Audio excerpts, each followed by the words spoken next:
brought to me. I want the revolution crushed.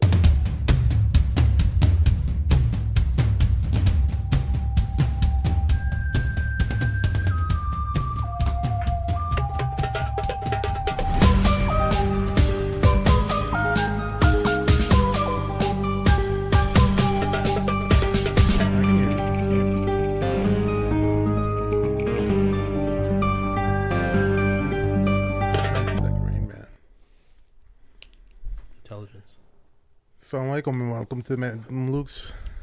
Oh wow! Shit, What a start! He think Mamluks. I threw him off. I'm trying to stop myself from laughing. This guy, Rain Man.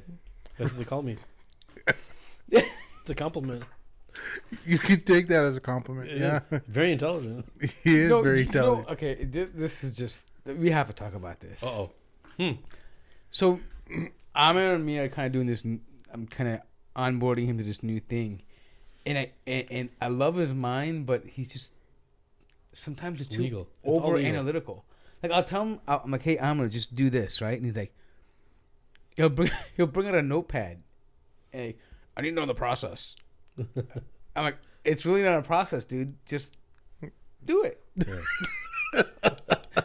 Just do it, bro. Okay, this is the guy from Do It. When he was teaching a sequel, he was like, "Oh, just type this in. Yeah, it's that easy. Just do it. It's that type of do it." But this is not SQL. I'm not teaching you code. This is just like hey, do it. And I love it because I know, get it. You're trying to. He's trying to understand like what it is, like whole process. But you don't certain things you don't need to understand the process. He wants to know what's under the hood. Yeah, but certain things there's nothing under the hood. Right? Sometimes you just have to do the oil change without thinking about what the engine is like. Yeah, you just got to do the oil change. Yeah, you got to feel around, you know. It was like there's nothing there. He wants to look under the hood, but there's nothing there.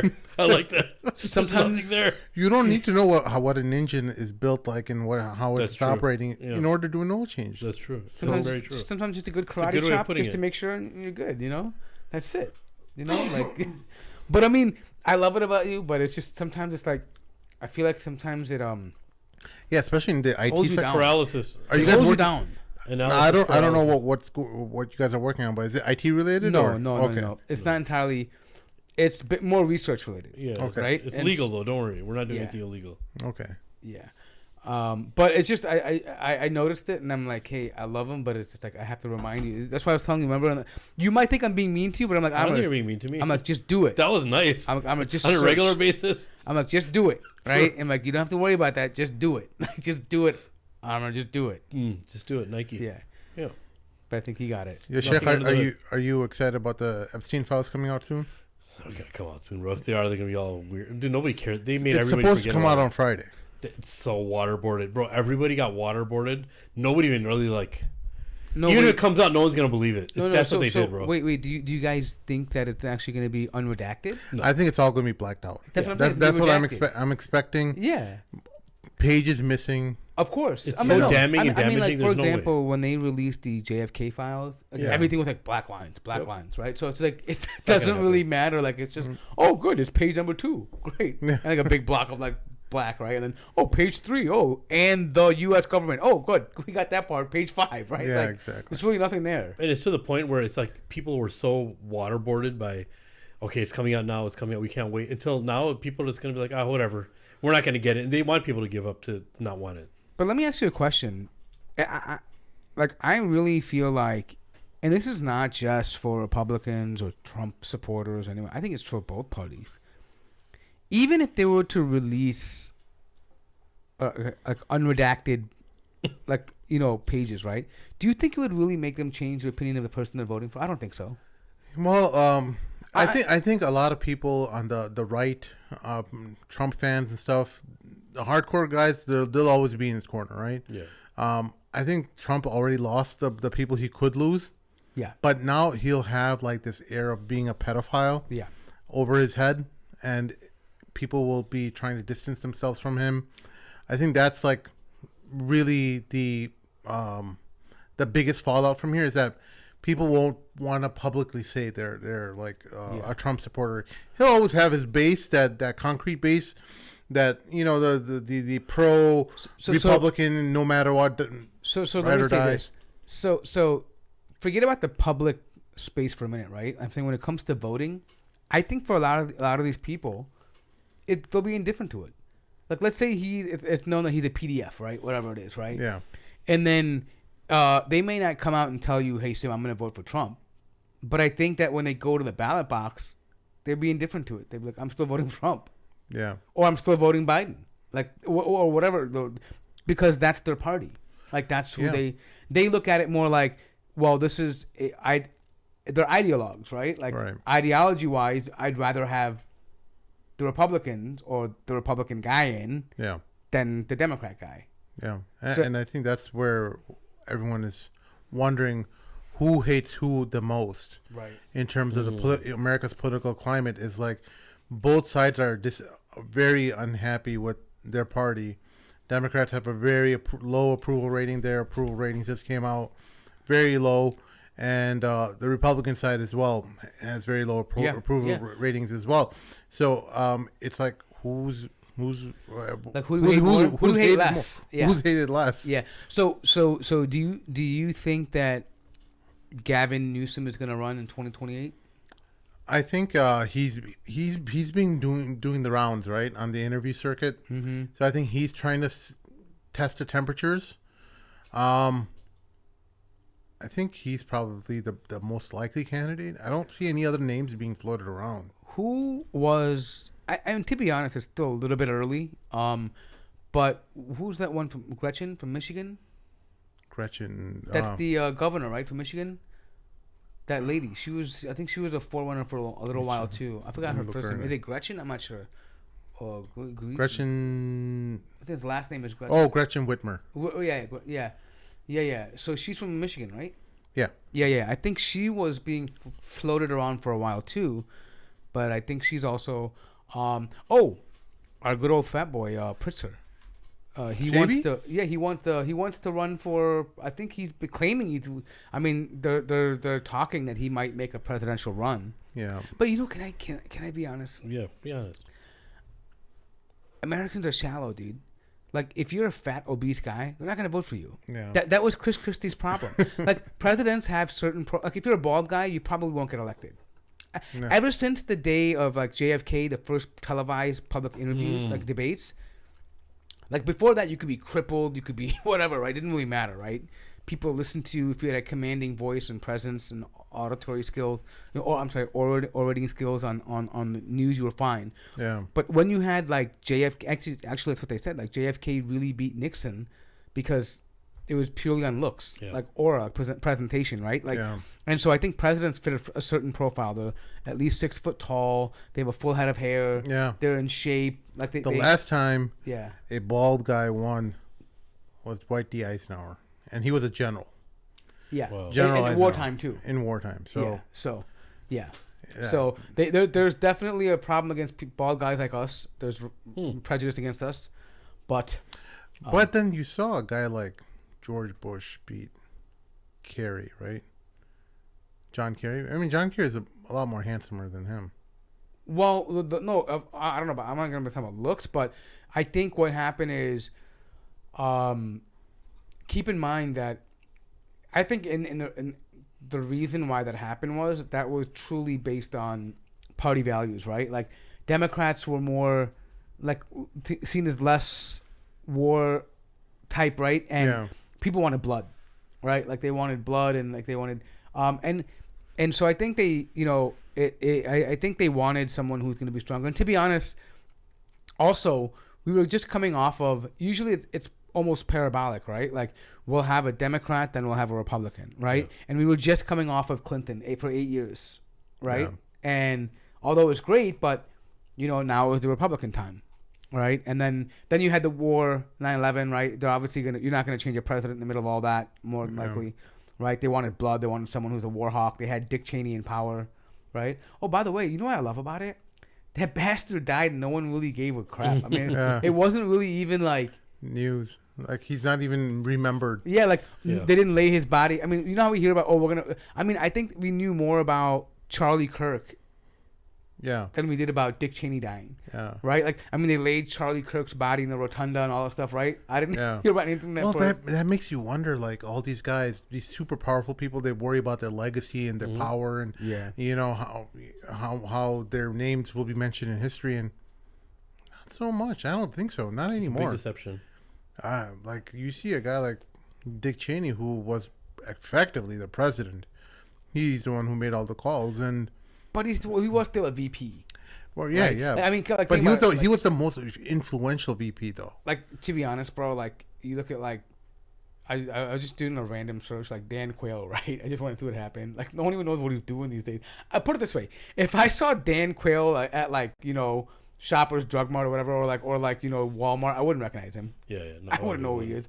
Absolutely. Al Gore, I'd only recognize Al Gore because he had a meltdown, right, about the election. Like, he was a presidential candidate, right? He had a meltdown. But, like, other than that, like, you wouldn't remember really VP. Like, who was Cardi's VP? No one remembers. Yeah. Right? You know. But I think a lot of those guys, they're influential with their people, with the people who supported them in that sector of human beings. But everybody else really doesn't care. People remember celebrities a lot more than they remember presidents. I think if VPs make presidential runs or become presidents, people remember them. But if you don't, you just kind of get lost in history. It's principles. People remember people as principles too. Like, But, think about Muhammad Ali, what he was remembered for, and with JFK. Well, if you actually think about the presidents that we all know right now, who's remembered for what the most, like, in the past whatever amount of years? Who do you remember for what?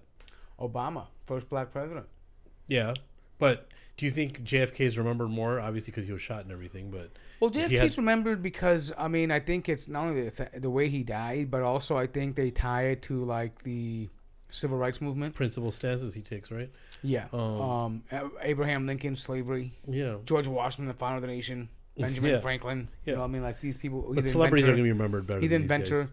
Thomas Jefferson, the slave owner.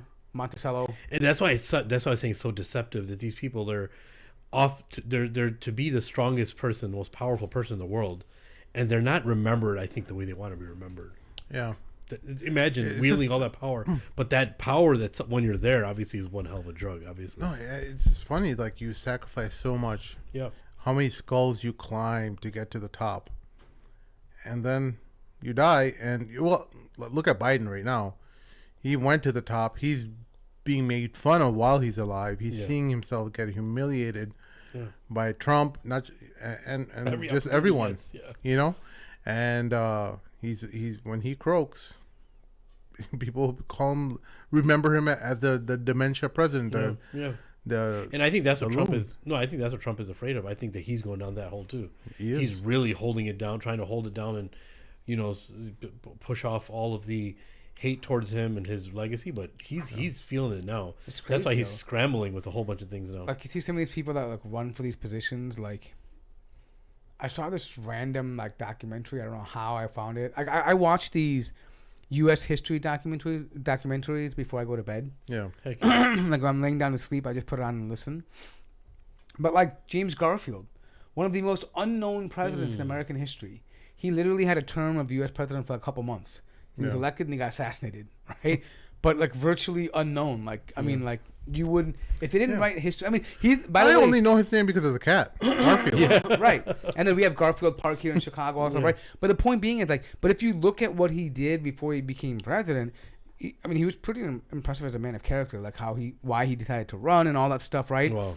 I don't know anything about him. Yeah, it was pretty. I mean, was it Israel behind it?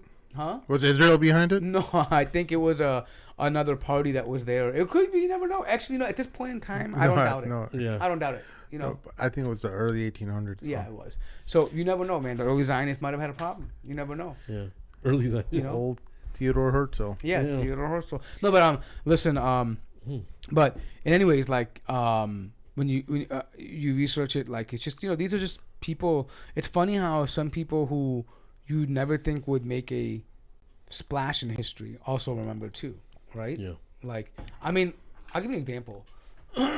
Like, when you think Mongols, right? Like, you think Mongolian history, you think like, people like Genghis Khan, you think like, Hulagu, Kublai, right? All these people, right? But then you have this one oddity, right? Like, you have like Barke Khan, who like runs this golden herd, and people remember his name forever, right? Because he's the guy that stopped the Mongol invasion. Or then you have someone like out of some obscure beginning like Timur, right? Who just comes out of nowhere and he starts like this dynasty in India, right? Like, I mean, take over the world. Like, he's ruthless, right? Tamerlane. But you find these people like out of nowhere. Like, they just come, like, even to be honest, even the obscure beginnings of like Ertugrul, like, you know, the Turkic people. Yeah, like so the whole Suleiman Shah. Yeah. I mean, like, so you don't know even like, you would have never thought that person. I mean, it didn't like they were like a noble family. There's some major thing, but just one little event changes everything, and they're remembered. Yeah, it's wild. It is. So we might actually remember you in history, Amr. No matter how insignificant you are to us, somebody might remember you. You never know. I might make a splash somewhere. You know, looking right inside of that bathroom right there. Yeah. But what are you guys feeling right now, man? Like, I know that it's a little soap opera like, but I think the whole Candace Owens bending the knee to, and the reason I'm bringing this up is I think people who are on social media active. Did she bend the knee? That's what people are saying because she's kind of because I think this is the reason why TPUSA was supposed to have this debate with Erica Kirk and Candace Owens. They know that Erica Kirk can't really debate, especially in public. They know that she has a horrible reputation. She can't really conduct herself. She's a horrible actor. She was actually supposed to discuss with Candace Owens in public. They made it private, 4.5 hours. And this was kind of like this was going to be the litmus test of if Candace Owens can be bought out or not. Word on the street is that she's been bought out now. Yeah, but look, I don't buy that. I'll tell you why. No, but look, if you're going to be bought out, Ben Shapiro would have been able to buy her out way early on, right? I mean, trust me, Ben Shapiro would have more money behind him than Erica Kirk would. No, TPUSA has a lot more money. More money than the Israel lobby? No, as far as TPUSA as a group itself? No, more I'm than saying, Daily Wire. No. Candace, she's filthy rich already. Yeah. And she would lose. She's the biggest loser in that battle. Forget about buyout. Forget about money. Maybe I don't think it's about money. No, first of all, listen. No. Just because someone meets somebody in private, she hasn't changed anything. Yeah, she's still going to saying the same stuff. She actually released the video talking about the same thing she's been talking about. But the damage of the reputation. What damage? What damage? To sit down and talk to somebody? She didn't do anything. How is that damaging? Have you guys been following how much she's been talking about TPUSA and how they're get it, but kind of like in on the whole thing? Yeah, but hold on. That's fine. But I'm saying talking to somebody doesn't damage your reputation. No, I'm not talking about talking to somebody damage your reputation. So if she reverses the stance and says TP is perfectly great, awesome place, then you can talk about maybe she's sold out, right? But if she's changing her stance, maybe, but she's not.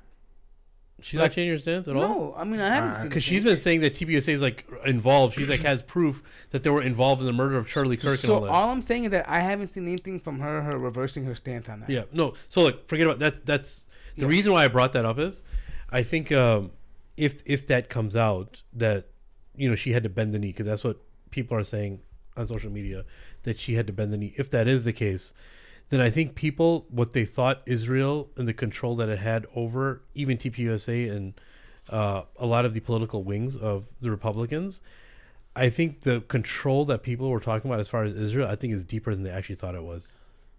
Like, I mean, people had an idea. It's like it's actually a stronghold, but I think it's a lot more than we think. Look, bro. Look, here's my. If that happens, here's my thing. If Israel is that powerful, right? The minute she started talking about Palestine, this would have happened, right? No, they have to let her on leash too. They have to give her a leash for a little bit. They have to. But the damage she did to Israeli name is far worse. Tyranny is irrelevant to Israel, bro. It's irrelevant. I'm saying the damage she did to the Israeli PO. Yeah, but Charlie's bigger. Than Israel? Charlie's bigger than. You're saying. No, what I'm saying is that here's what I'm saying. He's saying that if Candace, the conspiracy is that Israel through Turning Point USA has found a way to silence Candace, Charlie, silence Candace Owens. Okay, right? And I'm saying it doesn't make any sense because she destroyed the Israeli narrative for the last year about how they were done at that point, not for Charlie Kirk, right? Yeah, this is too late now. Yeah, it's too late. Your damage is done. There's no coming back. Regular average people, you just go to any Twitter feed, that any type of Israeli publicity PR attempt, Yeah. everyone's in the comments like, "Oh, so you're still baby killing?" Or like, just some smart comment all day long. Like that she destroyed. So what I'm saying is that if Israel is that powerful as a lobby to do this, they wouldn't have done it for Charlie Kirk. They would have done it a year ago when she was I see what destroying you're the saying. Israeli narrative. Because look, I'm trying to tie this whole thing in with like, you know, since their PR has been destroyed, their reputation has been destroyed, they're bringing back Islamophobia again. Yeah. Right? Yeah, They're that's bringing true. back this whole That's true. Islamophobia That's true. narrative again. That's true. And I'm wondering, like, is this like their all-out attempt for everything, that we're going to try to get all the influential people, try to make them, try to silence them somehow, because it's like a last type of attempt. I know she did a lot of damage, and many other people, Glenn No, Greenwald. they're also doing that same thing, not just about Islam, but they're doing the same thing to Candace Owens. Yeah. They're doing the same thing Tucker. to Tucker. Nick Fuentes. Nick Well, he's Fuentes is kind of he's kind he of does it himself, right? he just yeah. he's become A useful well, idiot. you know what they're calling him?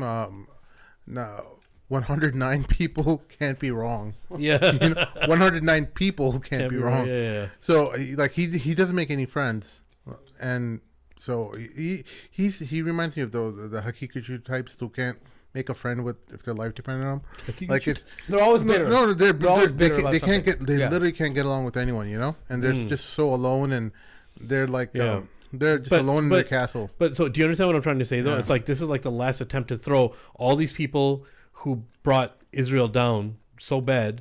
We're going to do everything we can to this last attempt to do something so they stop whatever they're doing, because the damage is so bad. And now we're going to throw Islamophobia on this, because Islamophobia now, I think, is it's not going to be as disastrous as it was to the Muslims before. But I think that they're still going to try this whole Islamophobia, Muslim terrorism back again, Muslim fundamentalism thing again. I think it's going to happen again.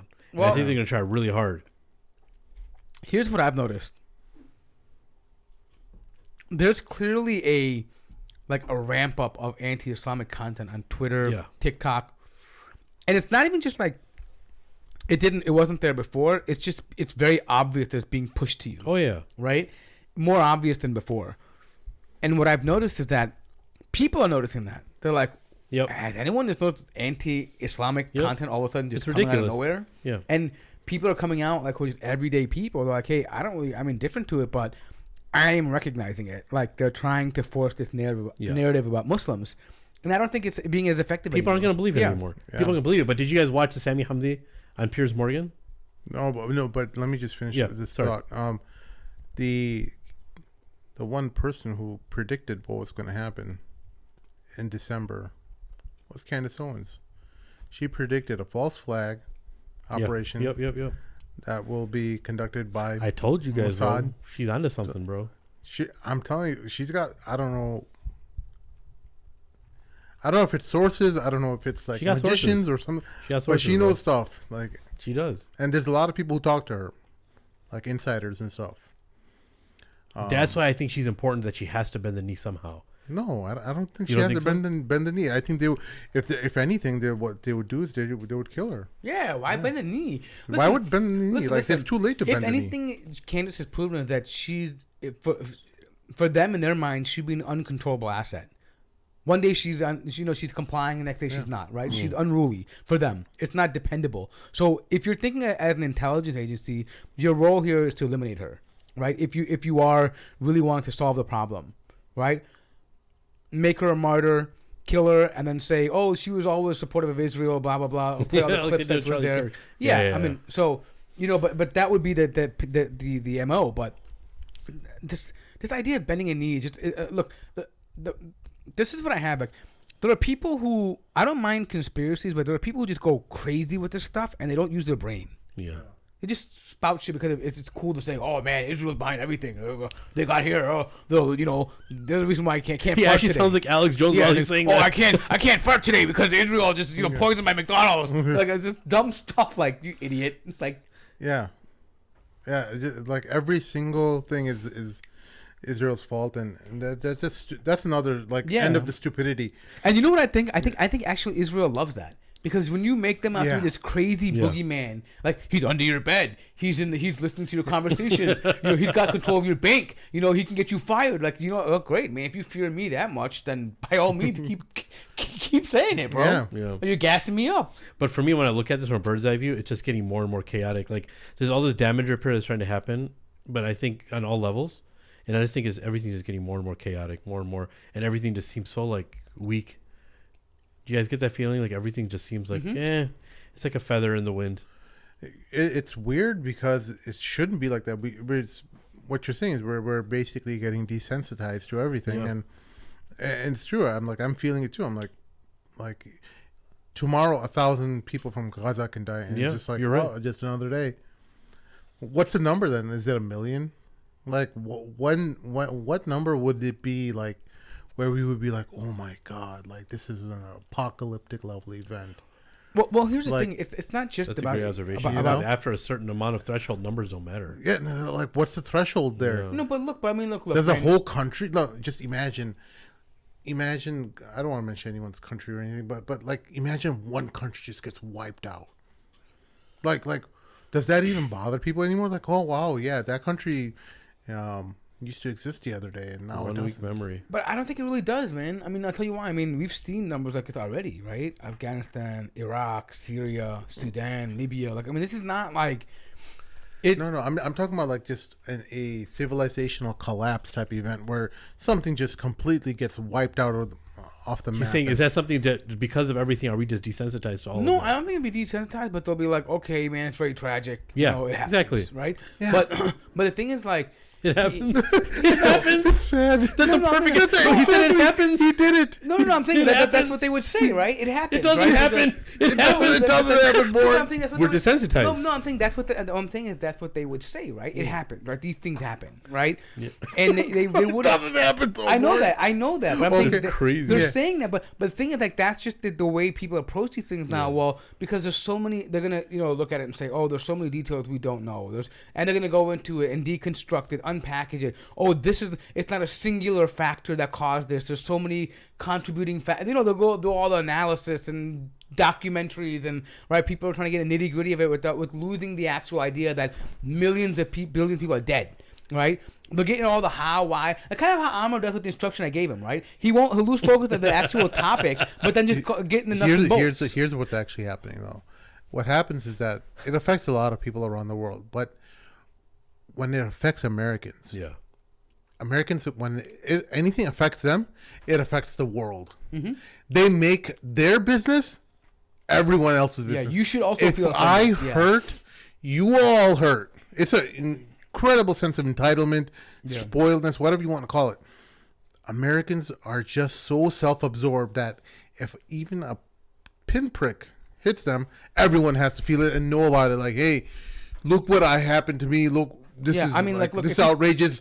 Put tariffs on that country. Execute that leader. Yeah, I mean, if you think about it, like, if you look at it like 9/11, right?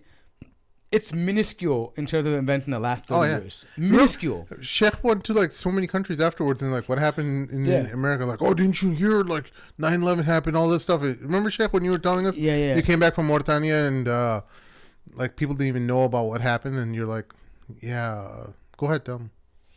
Well, I mean, there's so many different. I don't want to tell your story, Sheikh. No, I don't know which one you're talking about because I mean many stories. You've had many incidents. Like no, but that, are you talking about from the angle of that we made a big deal about it in America and they didn't know about it there? Yeah. No, I'll tell you something even crazier.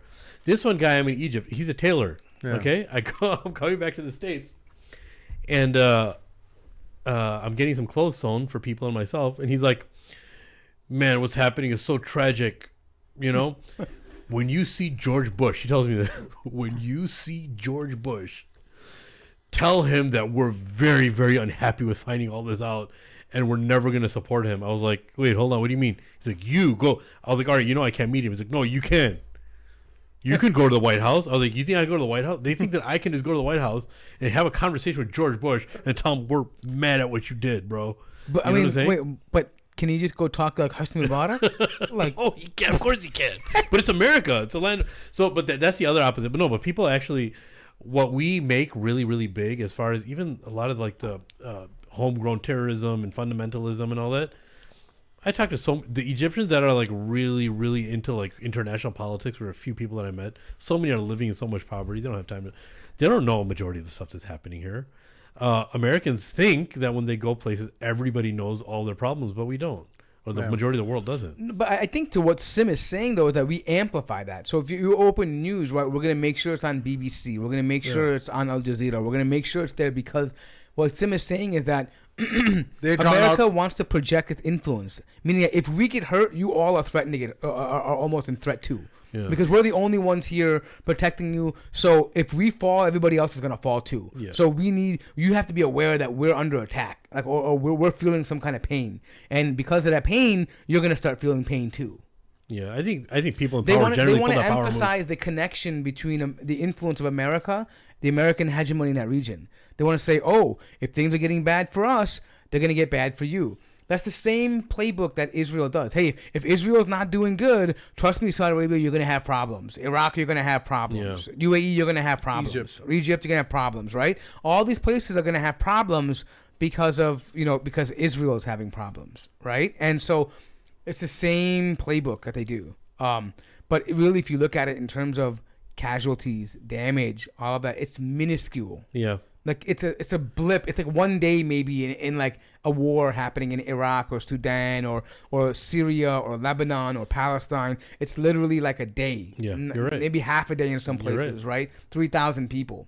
I mean, how many times have you heard that number 1,000? Oh, today, 4,000 died. Today, think about 4,000 died with the 9/11 every day. I mean, sometimes every hour in Gaza. Especially in Syria, yeah. Right, Syria too, when that happened, the bombing campaign. Oh, like just casualty, we say, like, I'll give you an example. Israel continues the onslaught. 200 died today in bombing. And you think, oh, wow, only 200 today. Like yesterday was like 6,000 or 5,000, whatever it was, right?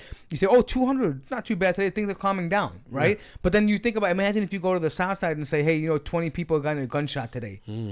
Oh my God! Like the Brown campus, 16 people injured. Oh my God, 16 people! Like they lose their mind. That is right. Bondi Beach. Oh my God! Oh, How many people end up getting it? Was it 15 people in Bondi? I don't know. I'm just saying. 24 people. Yeah, whatever. No, I'm just saying. Like whatever the number is. I just thought about that. Yeah, I'm just saying. Whatever the number is, it's like the end of the world. The most horrific, tragic, atrocious, heinous crime ever. Right? Like, and it's like 20 people. Right? And then, you turn to the Gaza, only 200 died today. That's insane. It's, Right? So the idea is that... 15 people, sorry. Yeah. 15. The attack killed 15. Injured. Reports show 22 to 42 people injured. So we'll come back to that in a second because I want to mention something there. But the point being is this, and it really boils down to this. Western lives matter more than non-Western lives. Of course. Right? Whether you could be Muslim or non-Muslim. You could be a Christian Palestinian. You could be a Catholic in Venezuela. It doesn't matter. You're not a Westerner. Your life is insignificant compared to the Westerner. But on top of that, white Christian lives matter more. Sure. Of course. Yeah.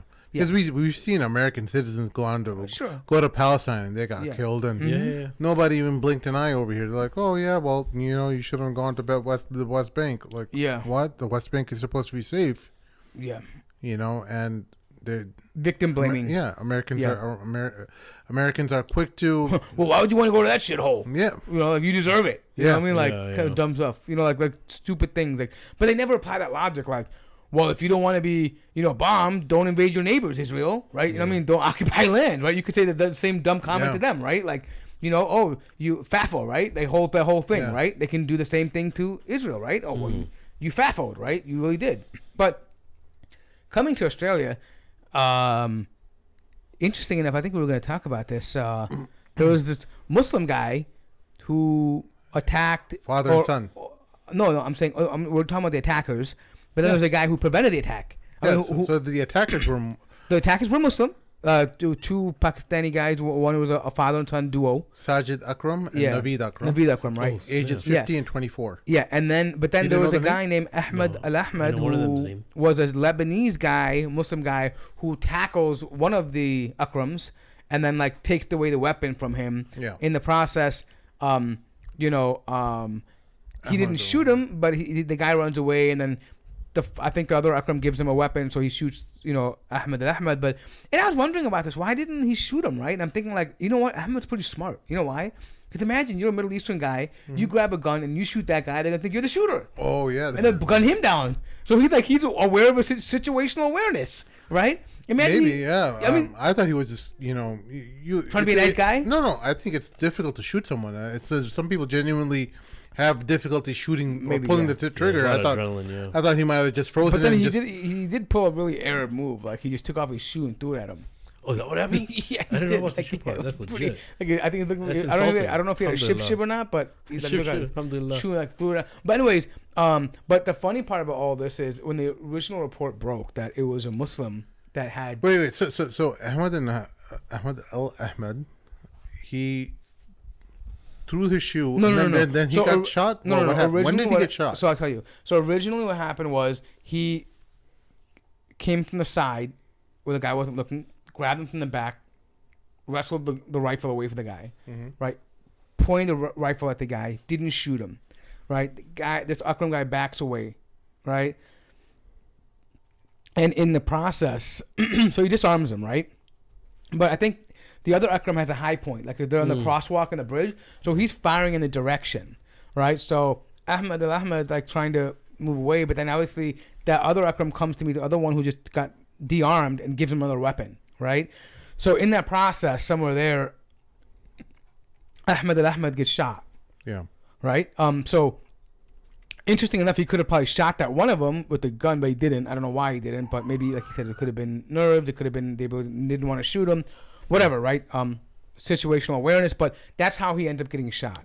But the funny part about all this is when they were reporting about this, they were trying to make it sound like they didn't want to give out the name. They were saying a Lebanese Christian Arab man, like disarmed the Muslim guy. Oh, is that what happened? Right? Yeah, they were trying to originally the media portray that he was a Christian guy, but it ended up being that he is a Muslim guy. Ahmed Al-Ahmed. Right.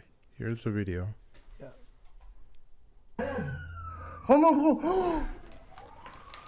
So when did he get shot?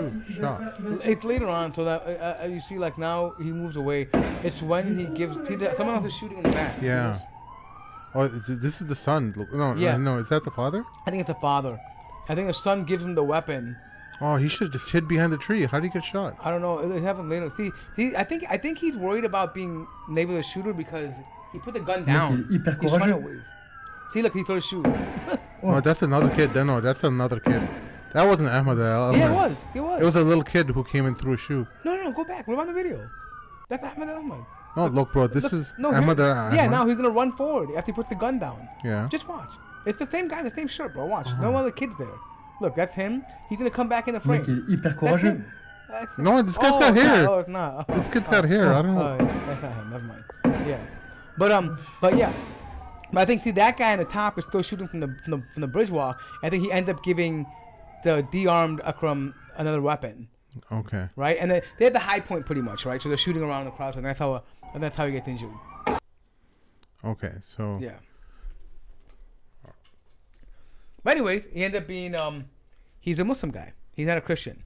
Yeah, they were trying to there's some Twitter guys were trying to paint Ahmed Al-Ahmed as a Lebanese Christian man. I'm like, which Christian person would name their son Ahmed Al-Ahmed? It's like a double Ahmed. It's like Double A. imagine some Muslim person naming their Like kid John Paul. No. Yeah. Christian. Yeah, man. I mean, the way that people are trying to spin all this too. I mean, no one's buying it anymore. I'm so happy, bro. Even that one lady that was running for office. What was her name? That Hispanic Valentina lady? Gomez. Dude, that thing went. Nobody even cared about that lady, bro. She was trying to get so much attention. Nothing even happened, bro. Well, here's what the thing that really got me curious. Why is it that after all these shootings, Yeah. they find out this guy's ISIS affiliated, they find ISIS flags in their car? That's stupid. They That's always so find the ISIS flag in their car. Who can care? Who's driving around? Why are ISIS guys driving around with flags? It's in all the car? stupid. It just sounds. I don't believe any of it. No, but what I'm saying is, okay, so you're telling me that you could scrub his internet, his email, and everything for ISIS information to find it, but you don't have algorithms that can track these emails that are going back and forth and his web searches. And I don't buy this stuff, bro. Yeah, man. Something's fishy. Keywords, buzzwords would light up the radars everywhere, bro. Oh, he's researching this. He's doing that. He's contacting this person. Well, they said that they found people looking up this guy's name, Akram's name, Like a 2 months day. ago. No, a day before. okay. A day before in Israel. So the Google search results. It's all over Twitter, by the way. It's not like some Twitter. People did Google searches. You know how like Google Analytics. But this also happened. I'm sorry, wait. With Hold Charlie on. Kirk shooter too. No. This Same also name. happened with the 2 National Guards that were shot too. People were Googling the name like a month back or 2 months back. Yeah, there's something weird going on because this guy, his name was being searched in Tel Aviv, in Israel. The Charlie Kirk shooter. And yeah, Charlie Kirk's not his shooting. It wasn't the shooter. It was the city. Tyler Robinson's name and Tyler Robinson's I name thought it was the also- hospital that they were searching. The hospital and the name, all dude. Within a fraction of a week, there were like 4 different things pointing to him that were searched in Tel Aviv. That's dude, wild. It's wild, bro. Like no one should believe any of this stuff anymore. So if we want to find out what's gonna happen in the like what's gonna happen, we should just look at Israel trending searches. Yes, yes, specifically in Tel Aviv. It's problematic, man, and I think nobody buys this anymore. People are too smart. How do you think Israel is making Akram and his dad do this kind of thing? Like, what do you think makes them do it? Like, is it mind control or is it blackmail? Yeah, is it like, hey, Grooming? we have something on you, like we have naughty pictures of you doing something bad. I don't think it's just about naughty pictures. I think Glenn Greenwald and what's the name, Ryan Grimm were talking about how this happens, and it's same thing. They're like it has to be some type of connection. I think these guys are researching. No, you know what I it. think it is? I think it's more simpler than that. They're just online pretending to be like these radicals, and they're grooming them. Like, hey, do this attack. They're pretending to be ISIS members online. Yeah, and they're grooming. They're but running. both father and son. That's just so odd. That's like crazy. Well, hold on. The father's 50 years old. He's not like super old. So, and like they probably talk about other things and they get into things together, right? Like father son thing. Like he's probably thinking, oh, the father's like, oh man, all this stuff going on. He's angry about Palestine. He goes on Google, goes on forums, whatever, right? He's not too old of a guy. He's not like then he's talking to his son, hey son, I saw this, they're talking about politics, they get involved, right? And then he starts making these acquaintances, like, oh, he's like, hey, I saw this great thing on the forum or this thing, news source, whatever, and they reach out. They probably think I can tell you, in my mind, this grooming happened over a course of a couple of years. Of having conversation, sending videos, Telegram groups, right, whatever, right, stuff like that. They slowly condition the mind. Like, hey, these people probably believe that. I bet you these people probably believe that they were among a group of like hundreds that were going to get carried out an attack that day. And end up just being them. You know what I mean? But look at the connection, bro. It's a Hanukkah celebration is happening there. Yeah. This Bondi Beach is supposed to be like one of the most peaceful places in that area. They never have any violence or anything there. It's supposed to be a place where families come and celebrate. And then you have 2 Muslim guys come and do a shoot up when they're having a Hanukkah celebration to a bunch of Jews. Like, what the heck? Like, well, actually, also another thing that's funny too is the guy that was like the face of the interviews was like, I forgot the guy's name, so maybe you can look it up. He was the guy that was all bloodied, and he goes, I survived October 11th. I came here to preach against anti-Semitism and blah blah blah blah blah. Now I am here. Apparently, this guy, there were videos and footage of him like actually applying blood makeup on his face before the interview. Oh my god! And like bandaging himself up. Oh wow. Yeah, and I'm like, wait. He's like, you moved from Israel like 3 months ago. You said a quote effort, but how do you have a perfect Australian accent? Like, what the frick, bro? But you know what all this is alluding to, guys? I know, like, yeah, I can really gravitate towards conspiracy theories and all that, but now we're really entering that space now internationally where nobody is able to tell what's real and what's not anymore. Like, it's definitive now. The only thing that's definitive is that nobody knows for sure what to believe anymore, and people are just in a state of confusion. Something like this happens. Like, how are you supposed to actually feel bad for somebody if you think that, like, all those victims that died, right? For instance, I'm not talking about myself. Think about it this way. If something is not understood, if it's a psyop, if it's something that was pre-planned, if it was premeditated, if let's say Israel is behind it somehow, or some other group, and the reality is skewed, how are you ever supposed to know what's true, and how are you going to, like, even have empathy for people? And I think we're going through that phase right now. There's so much. Well, especially, we know that Israel is highly, like 99.9% behind ISIS. The whole creation of it, the funding of it, to the point that it's on record without any kind of conspiracy theories involved, that they took in ISIS fighters into Israeli Vice hospitals. News even covered that. They took them into Israeli hospitals and treated them and then sent them back. So you know for a fact there is something happening with Israel. Now the fact that their own ISIS guys, and we also know that on October 7th, they did the Hannibal Directive. So they're willing to sacrifice Jewish lives. People, yeah. Mm-hmm. They're willing to take out their own people. When you connect these two things together, that they have control and influence using the ISIS ideology as this way to undercut anything good that the Muslims might be doing, they always bring up this ISIS head. It just pops up out of nowhere. Well, like, convenient like that. Well, they have like a that. history of using like opportunities to do these things. Like, for example, that dog that died, Yasser Abu Shabab, right? Like, you know, they used him as an opposition to prop him up to kill other Muslims, right? Or harm other people.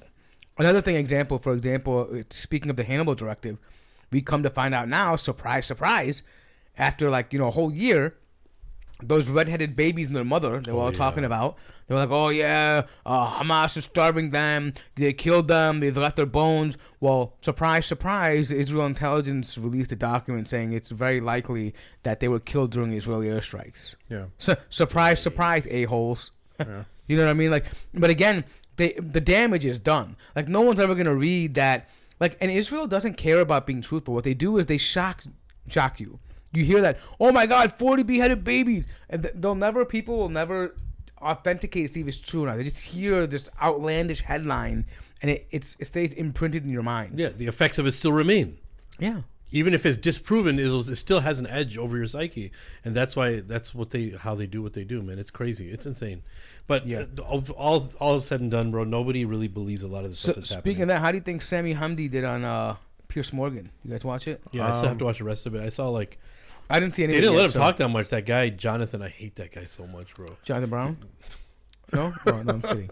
No, dude, I'm just kidding. We're just former IDF guy, and then Piers Morgan. I'm just kidding. We love Jonathan Brown, but Piers Morgan trying to act like he is trying to be all just, and like Sammy Hamdi when he got opportunity to speak, everybody was quiet on the panel, but they're evil, bro. They don't want the truth, obviously.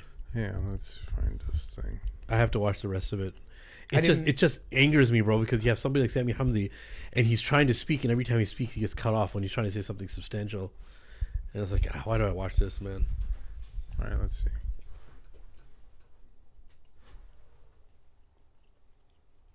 One second. He hasn't. Ever since he was in prison there, man, he's still.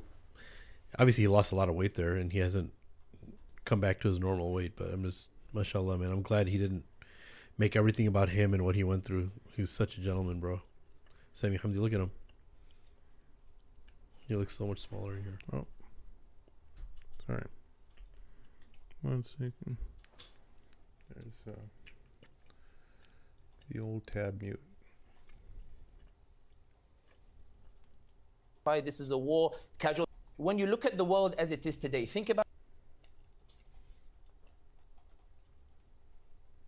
what everybody is seeing on their phones on a daily basis. They're seeing 6-year-old Sidra with her legs blown off, and the blast of the bomb means that her corpse is hanging on the wall inside Gaza itself. And then we have people coming out and saying this is justified, this is a war, casualties happen in war. We see Hind Rajab, a 6-year-old girl who's in a car desperately calling for help, saying I'm scared, my family around me are dead. The ambulance comes to rescue her, the Israelis bomb the ambulance, and she dies surrounded by the corpses of her family in the cold. You see Reem, a 5-year-old girl, being hugged by her grandfather, Ruh al-Ruh, the soul of my soul, and everybody is looking at these images one by one, and the destruction. And Shifa Hospital, where a certain ex-IDF spokesman goes in and makes up a video and tries to show that there is some sort of terrorism that is taking place and the like, that somehow justifies what's happening to the Palestinians themselves. And the reality is that, Piers, this does create this. I didn't interrupt you. If you could give me some time just to speak, I've been waiting for a while to speak, my dear friend. You will have the ability to talk. You will have the right to talk. But if I could just finish, Piers, the image. Jonathan, let him finish. Let him finish, please. Piers, if you're allowed. Yeah, but he's lying. The images. Okay, you can respond in a moment. Let him finish. Piers, if you don't mind, just 1 second. Jonathan, you will have time to speak, and you've been here many more times than I have. The reality is that when people are seeing all of these images in America, in Paris, in Berlin, and the like, and they're asking Piers, they're saying, what crime did that child kill? You were with Tucker Carlson, Piers, the other day, who said to you, what crime did that child commit that she should be killed? What crime did the child 6-year-old who's now in Doha, have been evacuated from Gaza, who has 3 limbs blown off and has only 2 fingers left in hand? What crime did she commit whereby she should have been bombed and been in this particular situation that she finds herself in? And when they turn on Piers Morgan uncensored, and Piers, by the way, I will say, your tweet yesterday was phenomenal when you called him the Bondi hero, trying to cut the crossroads in which people were trying to stoke hatred and the like. But when people come on and they turn on the news and they find justifications for what's happening, they find people saying, listen, it is what it is, you just have to get over it. It's natural for hatred to fester in such hearts that results in a heightened sense of hatred, not just anti-Semitism, but Islamophobia and hate against people around the world. What was magnificent about what Al-Ahmed did, he rejected that hatred. He rejected that hatred that festered in people's hearts. He said, this is not the world I want to be part of. This is not the world as it should be. I believe in a better world, even if it is these wretched individuals who claim to be Muslim, who are shooting Jews who are innocently celebrating their Hanukkah. I reject a world where this is Muslim versus Jew. I believe in a world where there is genuine humanity, and now that is the video that's going viral. That's the video, Piers, that you spread. That's what you called him, the Bondi hero. He's given hope where the Israelis and the extremists on all religions were decimating that hope. When we see those images of those 80% of Gaza destroyed, Piers, and you're seeing it on the images, and the UN resolutions keep getting vetoed. The ICC says arrest the war criminals, and we receive news that the British government... It's funny how, you know what he's doing? It's such a great order because he's appealing to, he's gassing up Pierce so Pierce doesn't cut him off on the time. Exactly. It's very intelligent. To do all of that is brilliant, bro. But it's true. I mean, you can tell, like, they don't, this is a common sense narrative which Israel has been trying to suppress. It's not that simple. Or we blame them for, they don't care about their children. They want to, I mean, they'll say things like, oh, what's the problem? They believe in going to Jannah Shaheed anyways. What's the problem? Right? Like, just stupid things like this, right? Like, and they try to excuse it. All right, hang on. Let me finish it. I have to pause it because they copyright. The YouTube will copyright strike us. Where'd it go? So what's the way around that? You just have to get it from another platform? You just pause the video and then come back to it. Government wants to defund ICC because they won't remove the Netanyahu arrest warrant. The ICJ says there is a genocide. Piers, I'll just finish on this point. Piers, we're human. We have hearts. It doesn't matter what color or religion you are. When you see those images, Piers, do they not rip your heart out? Piers, do they not make you weep at what crime did this person commit that justifies this sort of destruction? And I will say this. I will not allow the tragedy of these innocent victims in Bondi Beach to be politicized. We should do them. We do them a disservice. No, but you can actually, you know what? You can weep as I did over the appalling scenes on October the 7th. Of course. Piers, of course. And you can weep at some of the... And the civilian deaths, all of it condemned. Let me finish. And you can weep over some of the appalling images of the suffering of the children in Gaza. And you can weep at the appalling images that came out from Bondi Beach. It's all appalling. All right. So speaking the obvious, Piers. Piers has to... Piers is this guy... He always has to give that little nod to Israel. Yeah. You know, like, I'm still... You too. Don't worry. You too. Yeah. We're not excluding you guys. They apparently... Did you hear about how... I forgot the ICC prosecutor's name. But the UK government was trying to pressure him. He has a Muslim name. I forgot his name. Kareem? Yeah, was it Kareem? Kareem something? You mean the ICJ? What was the ICJ guy? Yeah. Kareem something. What was the pressure that was happening? What were you referring to? Well, because he had some case pending on him. So they were trying to prosecute the Netanyahu and Ben Gvir, right? And the UK government put all this pressure on him. What was his name? Javed Kareem? No, Kareem is his first name. Just look up ICJ. Just for ICJ Kareem. K-R-I-E. Kareem Khan? Yeah. Isn't Kareem Khan? Yeah. It could be.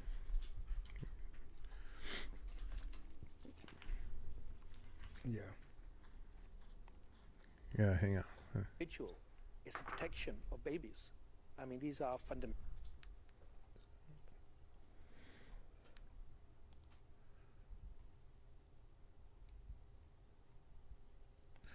Soon after, okay. Mental American values that should engender dignity.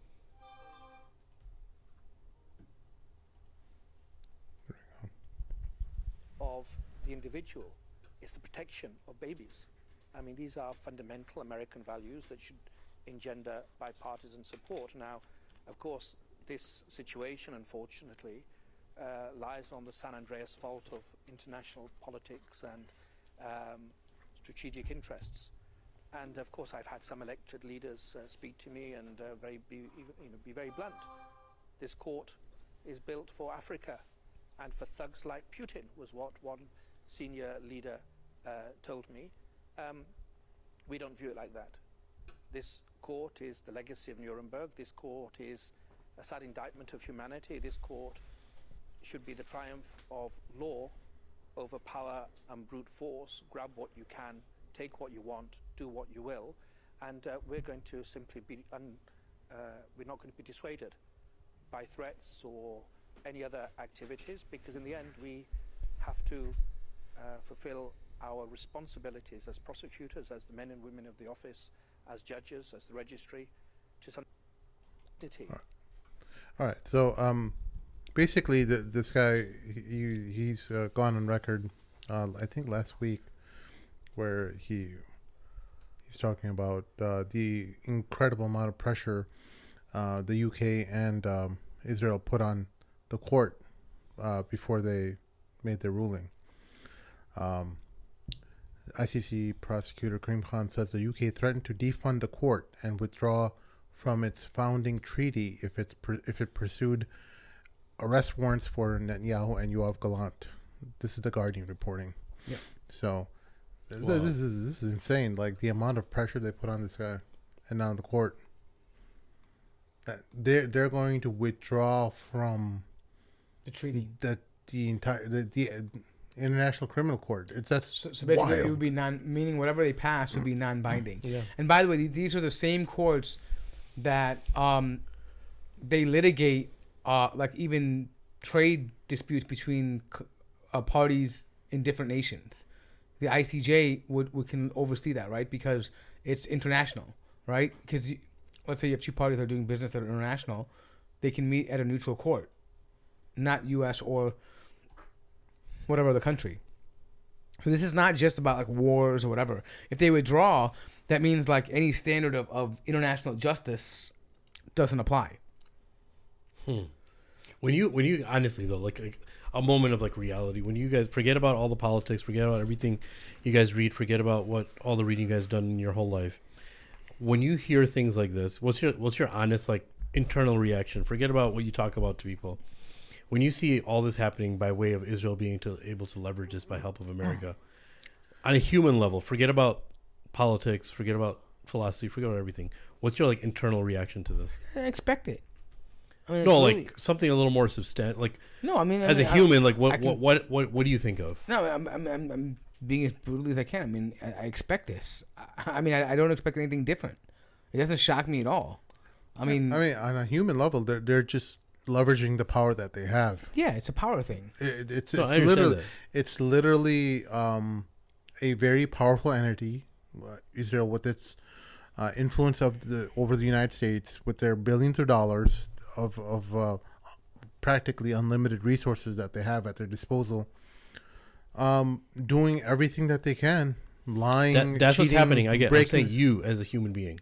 Forget about not about what you feel. Injustice? Like what? What? Yeah. What do you? No, I'm asking you. Look, you're asking me how I feel as an individual person.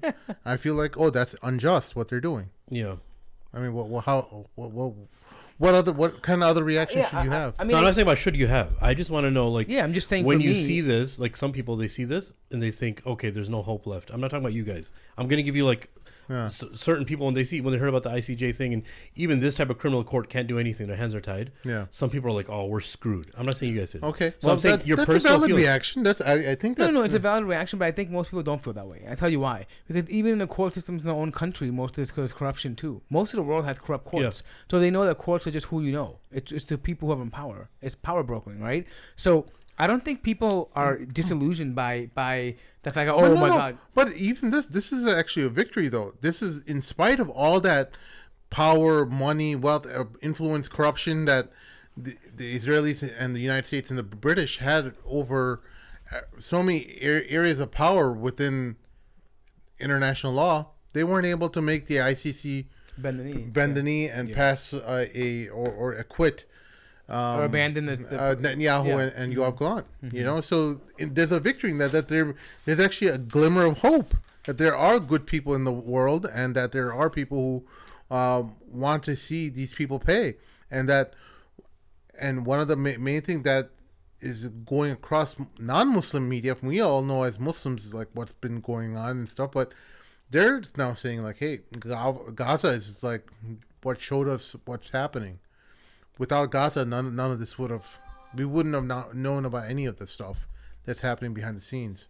Exactly. So this is what's infuriating the Israelis and the Zionists is that this is all backfiring on them. All the money and all the influence, they're buying out CBS, they're buying out TikTok, all over.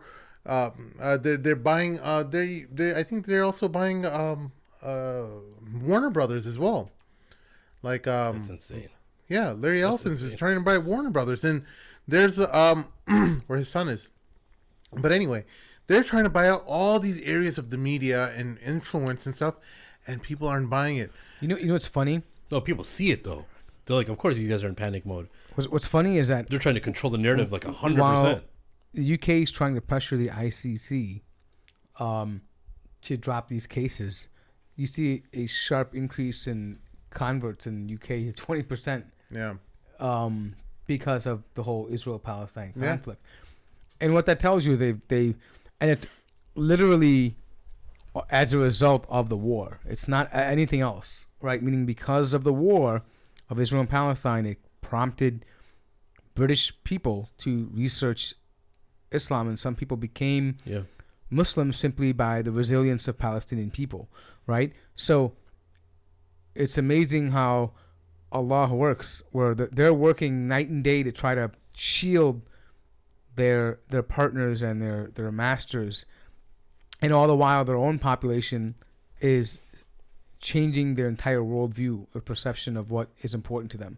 And I think to Sim's point that all of these things are little victories. I mean, and I want to. It's not always really in a religious sense. Also, it's from a human perspective. Like, for example, we all know Mamdani is not really like this poster child Muslim person, or even, normative Muslim, meaning he's not Sunni or whatever, right? But the very fact that a person with that name, despite all that's going on in that area, in the largest, most prominent city in America, could become a mayor. Who has the stances that he had. It could be Mamdani or it could be a Goldstein, doesn't matter. The fact that he had that stance on Palestine and Israel to win the mayoral election is huge, right? It shows you that there's a shift coming, that on the boots on the ground, people's narrative, their trust, their the perception they had of Western influence and policy and the idea that we're doing good in the world is not there. All of that is changing. I mean, it's awakened this need for authentic and true information and alternative perspectives. People are reading all kinds of things. Like, just to give you an example, in the height of all of this, people were translating Bin Laden's letters and like reading it again, and on TikTok, nowadays, that became a trend. And then now what they're doing is, and I'm not saying I support any of this, but just the reality was what's happening. They're like translating Hitler's speeches into English, right? And they're like, oh my God, like word for word, this is what's going on, right? Like they call him the painter online. That's crazy. Think about it. Right? In the comment section, you see some of these memes. That was wild. Like, what is going on? Not that of course, we don't support the painter. But he used to be a painter, right? He used to be. But what I'm saying is, like, that's become his code name online. I was like, what is going on? This is the amount of memes that have his voice in the background is insane. This is all like and this is all of us. And granted, they may even be trolling about it, but they're just sticking a finger in the eye I think that's what's what I mean? mostly happening. I don't think people actually hate Jews or I think people they're just sticking an eye. I think it's the same thing as what happens with like racism too. It's like when you're told not to do it, you end up doing it. You know, you say the N word, or not you, but like people online, like trolls, are just saying it just because it's not supposed to be said, right? So that's part of it too. I think, right? There's this huge element of people like Western kids. They like doing what you're not supposed to do. You know, I mean. Yeah, that's why Nick Fuentes is so popular. He says what he says. He's getting popular, and people find it hilarious when he says it's hilarious. When they see him arguing and debating with Piers Morgan, and Piers Morgan is talking complete different language, even though they're both speaking English. Yeah, the Groypers are like, hell yeah, this is so awesome. This guy's taking himself so seriously. Nick Fuentes is ripping him. They literally see it like Nick Fuentes ripping him apart, and how he said too soon about like the Holocaust and stuff. The timing was insane, but the Groypers and the people that are from his generation, they saw it as a big victory that, man, this guy is running circles around Piers Morgan. Piers Morgan thinks he's something. But what I'm saying, though, is more so than the trolling part of it, though.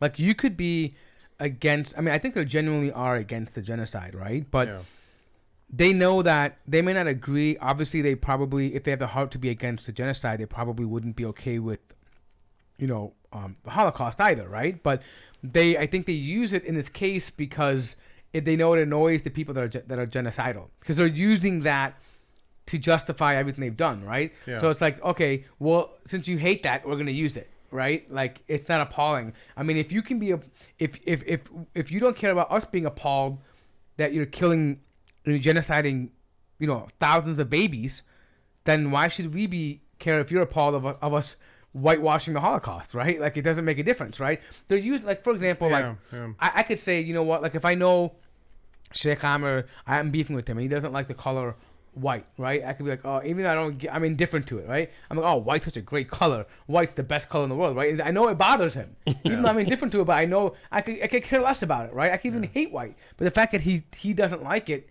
and I'm trying to annoy him because he's causing this chaos. Or whatever it is, right? They do that. And I think that's what's happening here, right? They're intentionally trying to bring this up because, I mean, if you catch any of these people in the street, they probably would never say, oh, Hitler was good or whatever. Talk to them when nothing's going on. They would probably equally criticize Hitler.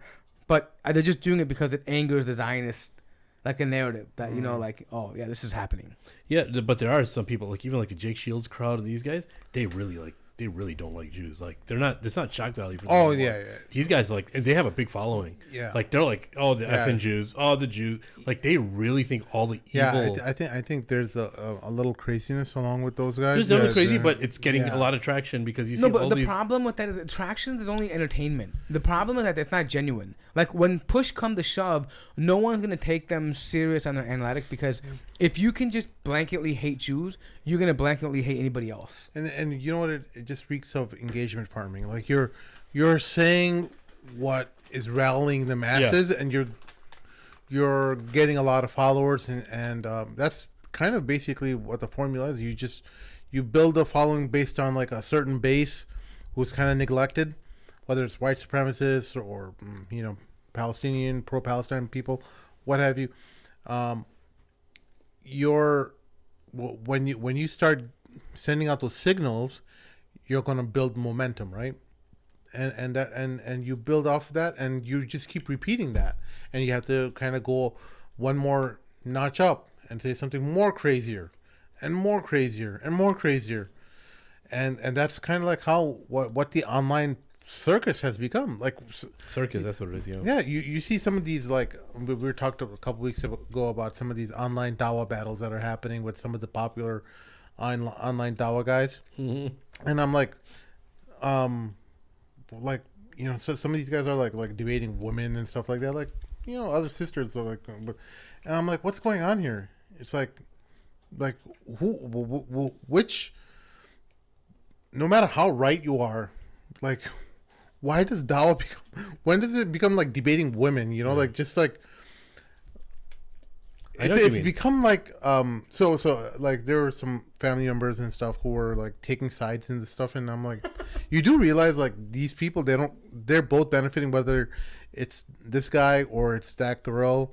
They're both are getting thousands and thousands of followers based on that, and you're thinking like, you know, they're outraged, and they're both kind of like, let's keep it going. Like they want the back and forth because it's building the algorithm, it's building the hype and the views and the clicks and the all funny the, part all is the that generation, and they're getting you know, leaps and all this traction based on and you guys are all getting angry about it. Well, and they're loving it because they're getting yeah. all this money from it. Well, the funny You know? the funny part about all that is that there's never a resolution.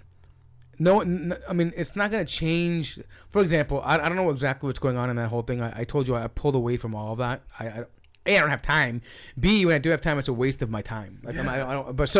But I'm assuming it's probably some gender war or something about, you know, women shouldn't be like this or men shouldn't, you know, why are men whatever. Probably I don't want something to get like into this, it, right? but it's yeah. something. Okay. So, anyways, but the thing is that these back and forth, the insults they hurl at each other, it's not going to change the parties that are there, right? They're going to be deeper into it's going to drive both of them deeper. It's almost like a self-fulfilling prophecy. You see, look how horrible the other side is becoming. I told you, it's just a matter of time. And the other side is going to say the same thing. You see, this is the real nature of those Dawa bros. This is how they really are. They just hate women. Or blah, blah, blah, blah, blah. Right? And it just feeds this thing. And then until the next big like scandal comes out, then they start talking about that. Oh, this sheikh did that, or that person. It's like trending, right? And here's what I would say to that. 99% of those kinds of conversations have zero to little, no bearing in your life. They're not going to change. They're not going to help you get married. They're not going to make you smarter about the other gender. They're not going to help you pick a spouse. It's not going to help you get money. It's not going to help you get a job. It's not going to educate you about anything different. You know, all you're doing is what they're doing is they're taking current populist narratives, you know, that belong to particular sides or groups, and they're amplifying them for clickbait. That's all that's happening. And giving Islamic spin to it. Yeah, it's just saying, oh, you know, and I'll be honest, and this might rub some people the wrong way, but I hate all these things like, oh, you know, prophetic masculinity and, you know, boss lady like Khadija, you know, like, oh, Khadija, you know, they do that. Like, oh, you know, stupid, these conversations, green pill, red pill, the red pill brothers, and like the green pill, black all pill, this stuff is nonsense to me, bro. Like, look, anyone who's been in a serious relationship will tell you this much, all right? Everybody here compromises. Every man is going to compromise to some degree. Yeah. Right? Because... And you do that not because you're weak, right? And every woman compromises too, not because she's losing value in herself, but it's because you're trying to build something. Every relationship has those give and takes, and people that tell you otherwise are lying to you. Yeah. They're either their marriages are in shambles behind the scenes, or they're just not in touch with reality, right? The reality is that in not just marriage, any friendships, business. It's never my way or the highway. No. You would never go into your office place and say, hey, guys, you know what? I'm going to work this way today, and if you don't like it, too bad. Nobody would ever say that. No. Right? But they're telling you it's okay to tell that to your wife or your husband. How stupid does that sound? Yeah. And then you're fueling arguments about that online, about who's right. And then you say, Islamically, this is my haqq, or this is my right. I think Islamically, you shut up, to be honest. Like, just shut up. You know what I mean? That's the best thing you could do Islamically. You shut up in that moment, right? Because you're causing the fitan now. Yeah. Imagine, and I want people to realize that all these people are making this content. You will answer to Allah on the Day of Judgment, the fitan that you perpetuate. You didn't maybe start it, but you're fueling it. Yeah. You could be a reason why people don't get married, why people divorce, why people have problems in their marriage. Yeah, exactly. You could be a problem for that. And what does the shaitan, what will Quran say about, you know, the problems between a man and wife? This is the primary thing that makes the shaitan happy. This is the worst kind of sihr, as a matter of fact. Bain al-mar'i wa zawji, right? This whole thing. And who is to say that this kind of magic, sihr, couldn't be done through the power of the internet? This another you're giving people. It's so powerful. Yeah, it is, right? Maybe we know that social media is something that is very dajjalic, right? People can use it, right? How do you know you're not being a servant or unconsciously of this kind of agenda? That's very true. Right? By you fueling it, does it add any benefit? You went online and talk crap about a woman for 8 hours about what a horrible, you know, example, don't marry this kind of woman. How did that benefit you? Yeah. You saved the brother from not getting married. Let's be honest, bro. If a brother likes a girl, doesn't matter what she does, he's gonna marry her. Yep. Right? She could be wearing hijab, not be wearing hijab. She could have just banged his best friend 10 days ago. If he likes her, I'm sorry to say, there are guys like that. They're gonna marry them, right? It's just what it is. It's just the reality, Low right? Low quality guys, yeah. Yeah, it's just I'm just saying, like, and there are women too. You can warn them for days that this guy is a piece of crap. Like, he's not a good dude. He's cheated or whatever. He doesn't make income, right? She's head over heels. She's gonna marry him. That's it. That's the reality. It's human nature. Yeah. Right. So all the stuff doesn't solve anything. You're just making people who genuinely are looking for advice. You're just putting them off. You've destroyed or put off people. Look, think about. I don't think they realize it from a large picture sim. Like, okay, so now let's say there's genuine brothers coming, 18, 19, 20 years old, wants to get married. He hears all this, it puts him off. Now he puts off getting married, and now he falls into zina. Yeah. You don't think Allah is gonna think that you may have a hand in that? Yeah. Because you discouraged him from getting married, to finding a halal way. Do you basically made the halal look impossible and to be unattainable and unrealistic? It's crazy to me, bro. No, a lot of guys are going that route, and maybe we got to do a show just on that, because a lot of guys are just saying, I don't want to deal with this, and a lot of girls, they're dealing with the other problem with guys who are just have unrealistic expectations of what they should look like and all this stuff, and they're like, oh, I don't fit in any of your categories. You know, I wasn't born like your IG thought girl that you have in your head. And so maybe I just need to go to school and be the educated woman that all these guys, online guys, are hating against. You know, they're like, you know, women shouldn't go to school, and the Taliban are right, and all that stuff. You know, there's a lot of guys like that, Sheikh. You gotta know, the Taliban are right. Is that a thing? The Taliban are right? That's a thing, bro. So there's all these guys who like are saying women should not be educated at all. And so, so a lot of girls are like, you know what? I think it's just better I just look out for me, numero uno, and I'm going to take care of myself and not get married. So the world is on its heels, and this whole back and forth between, it's just sad to see our Dawa guys getting involved in all that.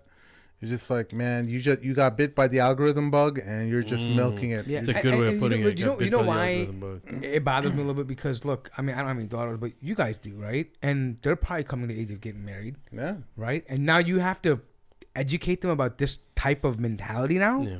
Yeah. Like there's guys, like imagine trying to find, my niece is trying to find them. I mean, they're not ready yet, but I mean, if I have to, I will be, like, I wouldn't even know where to find a dude that would be, like, who's willing to work 2-3 jobs so a wife doesn't have to work. You know what? You know who's the guys that I'm thinking about? The H1 guys.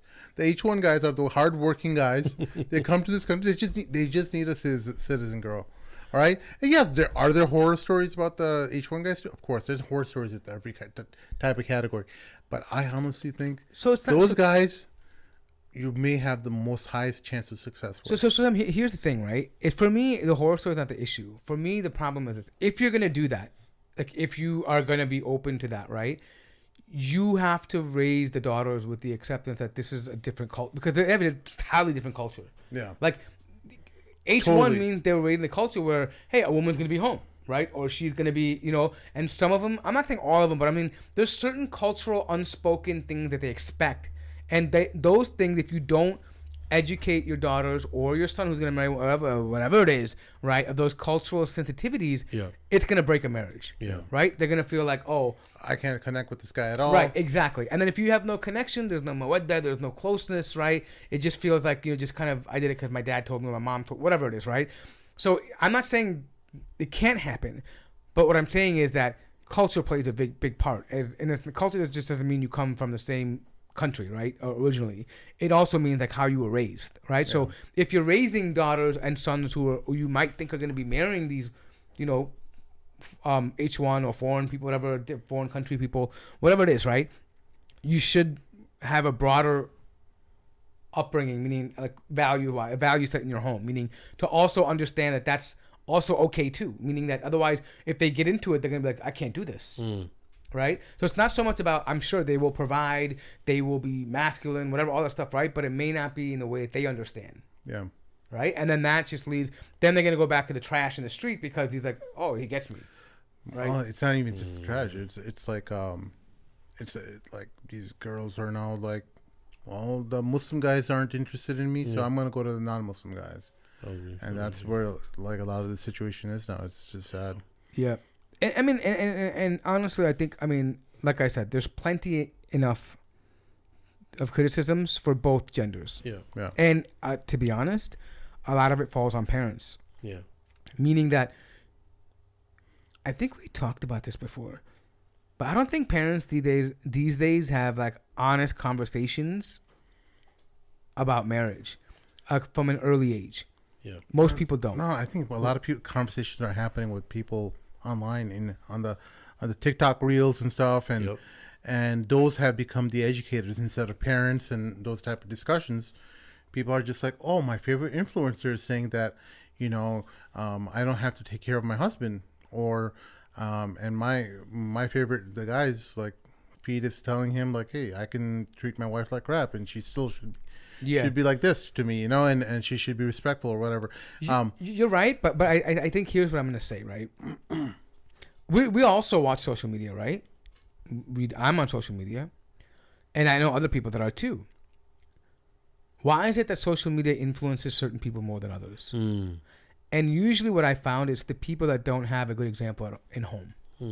Like, no matter, for example, when I saw Andrew Tate, right, he resonates with so many of these guys who have deadbeat broke dads, right?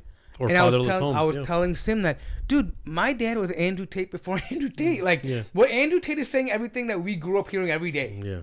Go to work, get in shape, take care of your house, be masculine, don't be lazy, right? Have goals. This is something that like, if we didn't have, we would have gotten beat. Like, we would have had it worse. Andrew Tate might just roast you. My dad would have beat you with a stick. Like, I mean, do you know what I'm saying? Like, exactly. And then also, the thing is also, this also falls in line with, like, how relationships are at home. Like, yeah, maybe it's more traditional, but there's no doubt that even in the different traditional roles and aspects, but there's no doubt in your mind, I can guarantee you, at least in our circle here, that you didn't doubt any respect between your mother and father. You had no doubt in your mind that what they were doing was trying to make a wholesome family environment for children to be raised into, right? And if you don't, and so no matter, if you have that at home, no matter what you see on social media, you're like, wait, that's not true. My dad's not like that too. And he's a man. He's a man's man.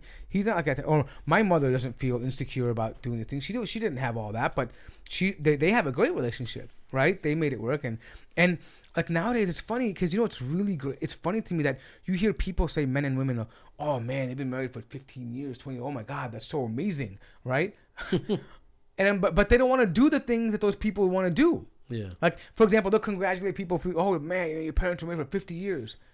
But they admire that, but they don't want to do the things it takes and follow the formula it takes to be married for 50 years. Seems too tedious, yeah. Right. You know what I mean? Like, so I think what I'm saying is that, yes, you're right, social media is a huge influence, but I think you're more likely to be influenced by it if you don't have good examples around in your home.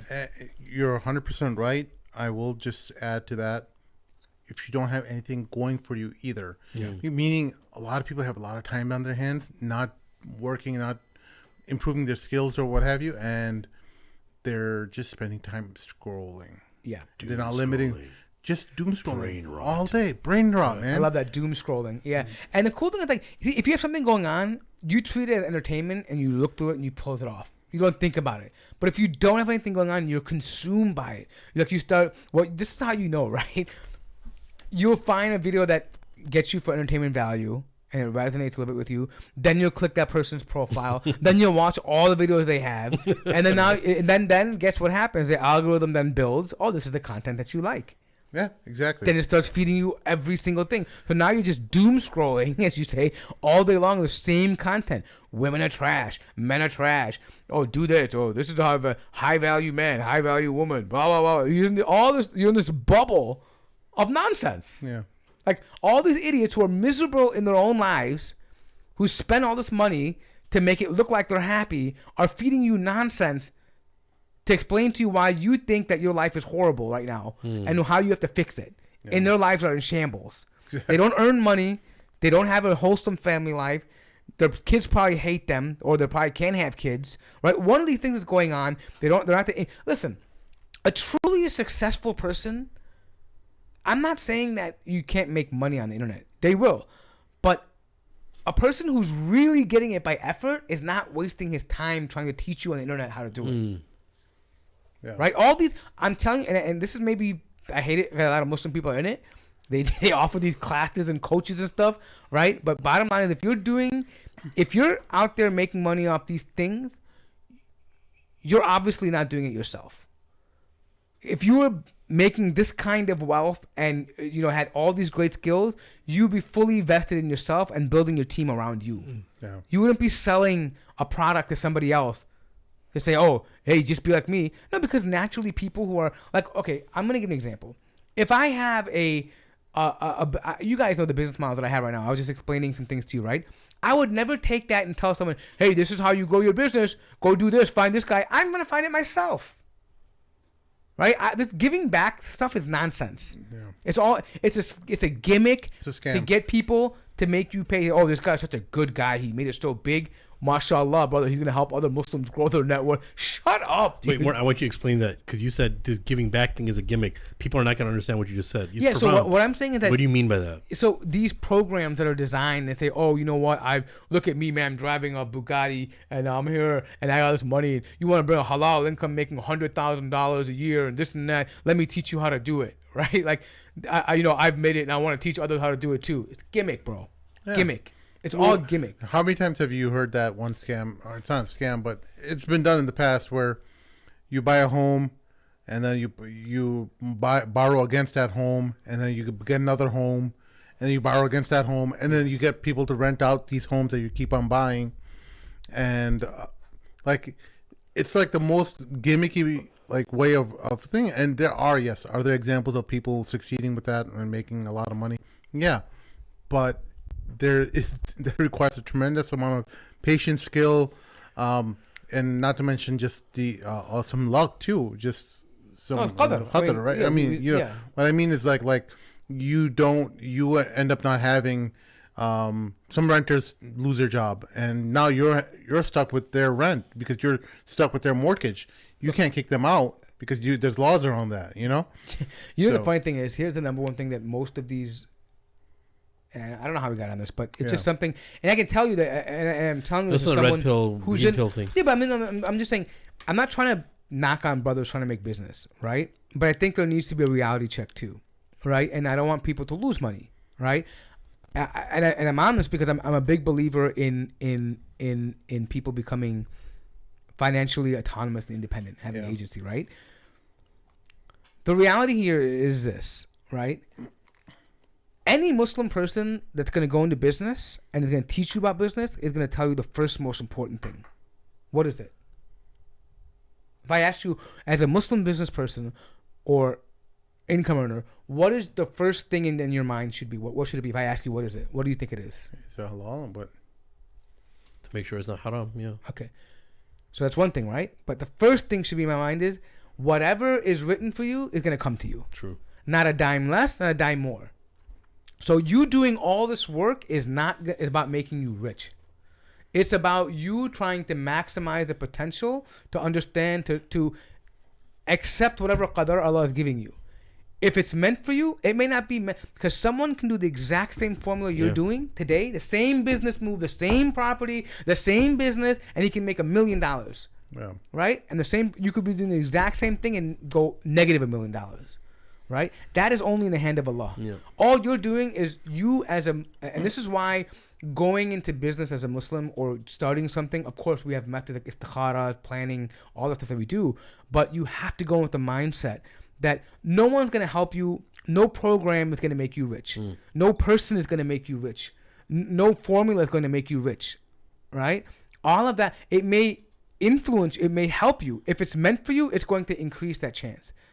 If it's not meant for you, then all you have to take it as a learning experience, right? Meaning that it may not be now, right? But it could be later, but you don't know. But you have to do. This is tawakkul, right? You have to do it because that way you can meet Allah and say, I did everything I was supposed to do, every opportunity, and this is the situation you put me in.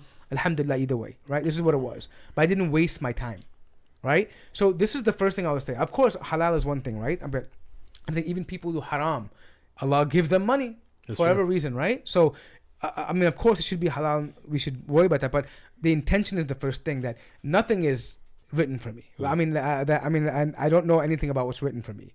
If it's there, it's there, right? But this idea, and this is the number one problem I have with these gimmicks, is that they're trying to say, yes, you can have this. Yes, if you do this, yes, you're going to get this kind of thing. And they have no authority to tell you that. Yeah. They have zero authority to tell you that you're going to make anything. It's selling a dream. Right? They can show you, give you the tools and say, hey, this is what I know are good habits to have. This is what I think are good investments to make, or whatever it may be. Great.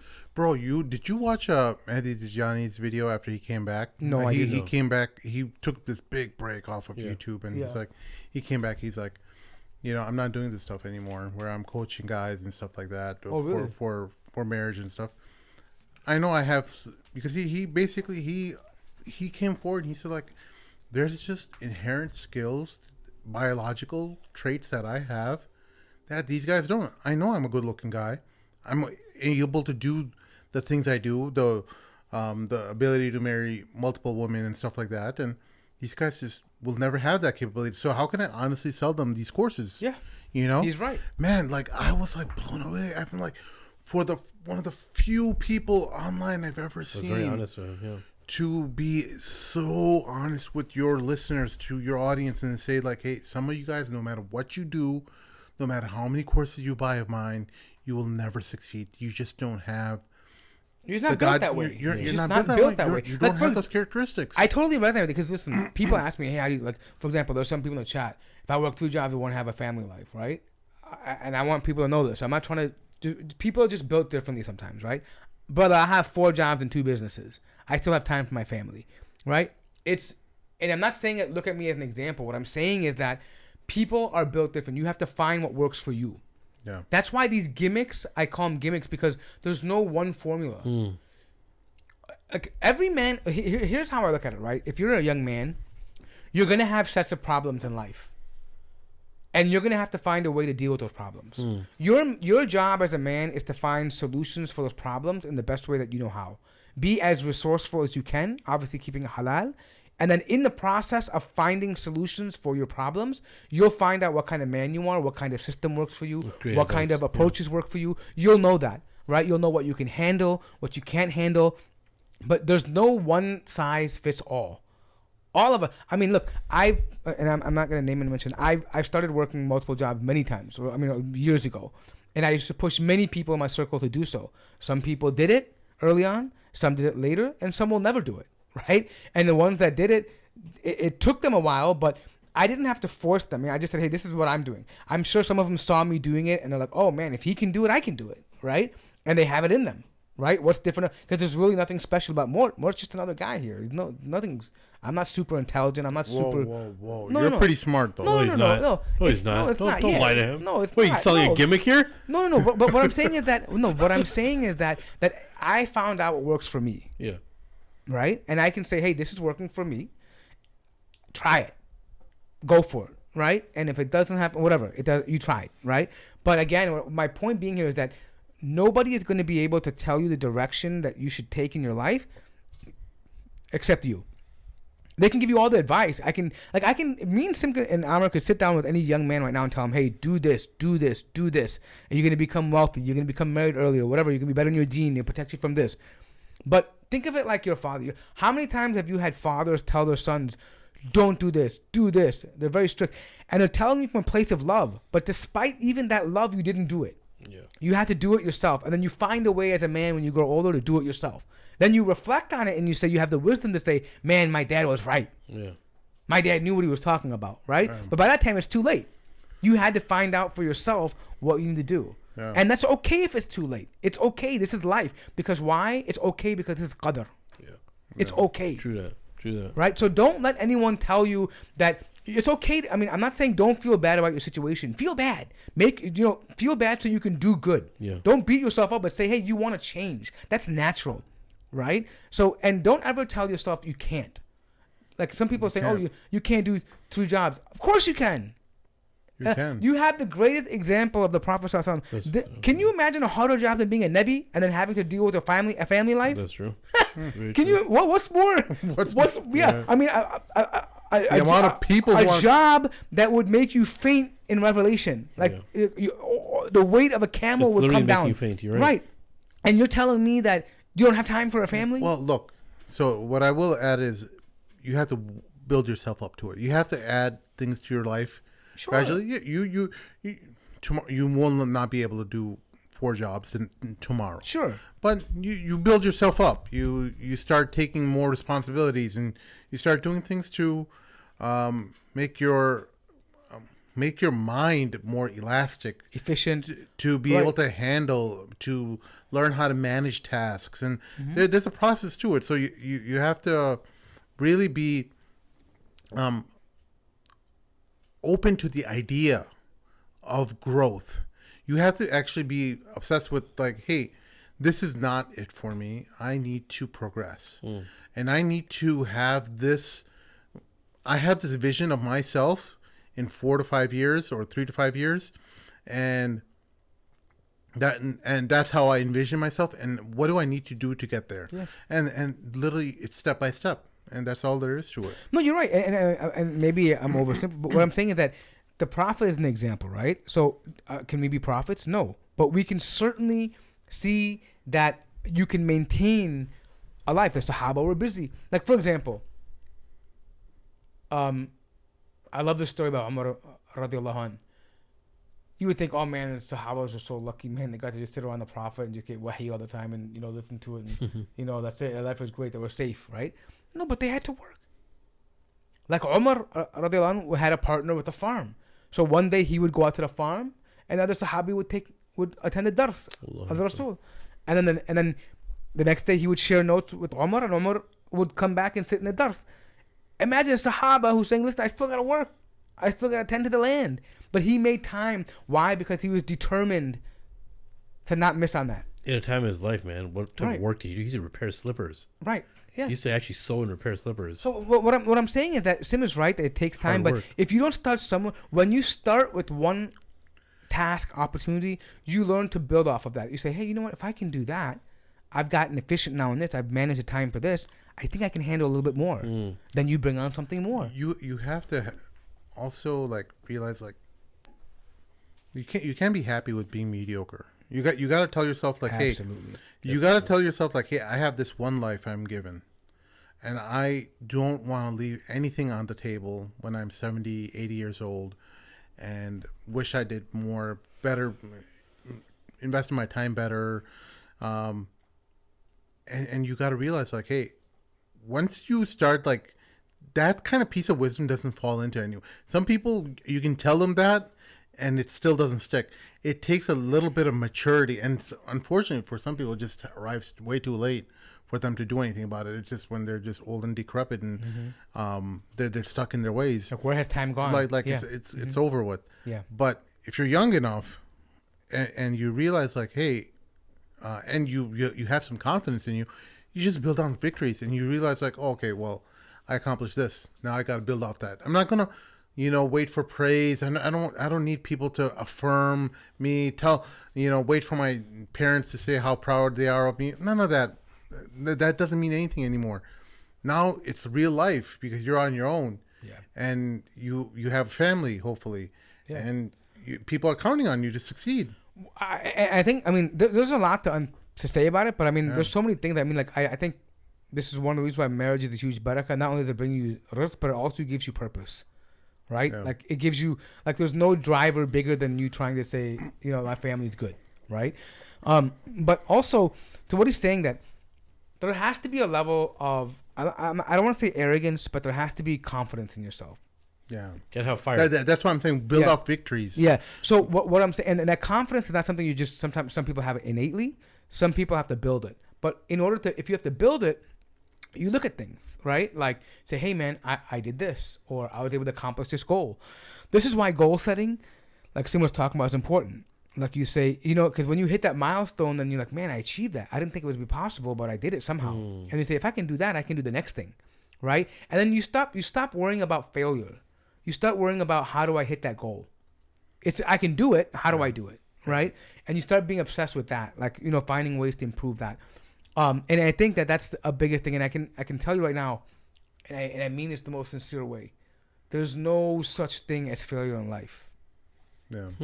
Nothing, and even in this traditional sense of the word failure, it's okay to fail. You can fail. You just have to get back up and keep doing it. Keep at it. Failure is if you don't fail.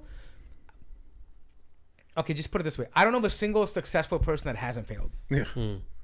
Okay? So even if the most successful people have to fail, why are you any different? Don't be afraid of that failure. Embrace that failure. The way you said it, when you said there's no such thing as failure, the way you said it kind of made me think of like, it's almost like saying the word fail is a bad word for not attaining something that you're trying to do. The word fail is not a good word for it. It just means that you just didn't attain it. You just got to try it again. Yeah, you can just use it's not a failure. It's not a failure. Just say you have a teachable moment. Yeah, you have a moment of learning, right? You say, okay, let me come back to that and figure out what went wrong, and then you'll learn from that. Like, I can show you something. Like, I started a business. I went to yeah, I can get personal. So I went to Dubai. Here we go. I went to Dubai, and I had this dream of starting this gold business. Knew nothing about it. I jumped into it, right? First day landing there, I thought I was smarter than everybody else. I figured out online contacts. I made the thing. We were gonna meet there. I got a great seller. We're gonna do it. I found out how to move the gold, sell it. First day, lost $35,000, and this is all the money I have in Dubai. Right? All the money. And this is I'm 20-something years old. Now here I am. Luckily, I have my apartment paid off. Rented for the month. I got a month here to like make some things happen, right? And I can remember the moment. I can tell you right now, the moment I was supposed to meet somebody for the gold deal that day, didn't show up in the morning. I had hope, overconfidently, that okay, throughout he'll get in touch with me today. By Maghrib time came, and it felt like someone just hit me in the freaking gut. Like it dawned on me that my money's gone. He's not answering the phone, nothing, right? Literally just like someone just punched you in the gut. I literally just prayed Isha, and I went to bed. And I woke up, I'm like, man, it's a new day. I got to figure this out, right? So, long story short, made some contacts, found a way to bring things in. People would bring samples in, use that to build some money, and then eventually understand. It forced me to get in the weeds and learn how to, how it's truly done, how it has to work, what I need to get done, who I have to deal with. But had that not happened, I wouldn't have learned that, right? Maybe perhaps in the future I would have gotten scammed for a larger amount. That would have broken me, right? Who knows? But what I'm saying is that failure, yes, it sucks. Like, it feels like that. It's not a good feeling. But it's what I learned so much from that failure. And even in that business today, like even other things I started, every business I have, I've learned some things that I carry on to this day, and some things I'm like, man, I'll never do again. Like, I'll never make that mistake again, right? You do that. But what I'm saying is that's why I say there's no such thing as failure. Because if you're learning something, what have you failed? What did you fail in? You failed in, you didn't really, you just didn't get what you wanted from it, right? But you also learned something. And those things, life is all about those teachable moments. You'll take those little gems, and collectively those gems is what we call wisdom. It's so interesting to say that. Ibn Qayyim al-Jawziyya, rahimahullah, I was thinking about this. He said that, the Ghazwat of Uhud, the Battle of Uhud, to the people seemed like it was a failure, but it was nothing but multiple victories for the believers, because it was outwardly there was so much carnage involved, right? And people were so shaken. But in reality, the victories that they attained from that and what they've learned from that, it carried to them that's why we talk about it now. It's like people thought about it as some type of destruction, but it was just, he called it multiple victories. And I think, what that comes down to is everything you guys have been saying, I think it comes down to one thing. A lot of people just don't like being in a situation where they're uncomfortable. Like, they think discomfort is a bad thing. They think, okay, what can I do to eradicate this feeling of like discomfort? But in reality, honestly, you guys probably experience this too. Everybody feels discomfort in different ways. But if you're able to weather the storm of any type of discomfort you're feeling, that's probably the best thing that ever happened to you. If you're able to withstand the discomfort and let it ride out. Obviously, you have to do what's good, but you're going to feel uncomfortable. I think that's really important. A lot of people, they try to do whatever they can to numb themselves or get away from or reach for anything as long as they're not feeling uncomfortable. And that's where I think boredom. I don't know if you guys ever read up on this, like embracing boredom. Boredom is like so important, especially like for like children. Like you have to be able to embrace boredom and not just like give somebody a device as soon as they're bored, because when you're bored, you actually end up becoming very intuitive and very like, you see like children, you take things away from them, you tell them to go outside and play in the backyard. You have to find something to do. They become so creative. Yeah. My son and my daughter, bro, like, oh, I want to watch TV. I want to watch this. Nope. They go in the backyard. 15 minutes, they're doing something amazing in the backyard. What's true? I mean, if you think about how we grew up, right? Like, we would build forts, right? We would do stupid things. Like, go outside. We did this because we had to find something to do, right? Today, these kids, they're like, and you're right. If you take away that game system of the TV, They're 40 minutes they're crying, annoyed, stomping around, but then they find something to do. They might do some hand game, or like we used to do dumb things like just make a little triangle, the triangle football game, right? That like was real. Just little things that we would do, right? And even the airplanes. Remember how? Remember how ingenuity would go into people like making those little slices in there? That happened because they were bored, bro. Yeah, things like that. What I'm saying is that, but you're right though. Like I think the point being is that I think we're getting like a little long-winded here, but I just want to. It's just getting late, so we're talking about everything. Yeah, no, I'm just gonna close it up right here. I mean, just my thought is that the point being is that don't let anyone tell you that there's one way to do something.